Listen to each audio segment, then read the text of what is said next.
So ఇక్కడ ఇలాంటివన్నీ చూసుకోపోయామనుకోండి, వంట అలా ఉండిపోతుంది, క్యారెట్స్ రెడీ అవుతుంది. సో పాప లైట్కి వెళ్తుంది.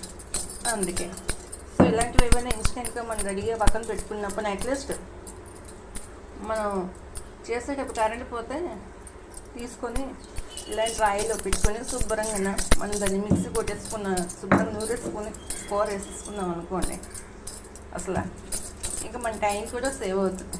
ఎస్పెషల్లీ ఇది లేడీస్ గురించేనండి. అంటే లేడీస్ అని కాదు, ఎవరైతే ఇళ్ళల్లో ప్రిపేర్ చేసుకుంటారో, కానీ ఇలాంటి రాయిలు పూర్వకాలం వాళ్ళు చక్కగా వాడుకుంటారు. ఎందుకంటే ఇలా చేయడం వల్ల ఫుడ్ ఐటెము చాలా టేస్ట్ వస్తుంది, నిల్వ ఉండదు, చేతికి ఫింగర్స్కి మంచి ఎక్సర్సైజ్ అవుతుంది.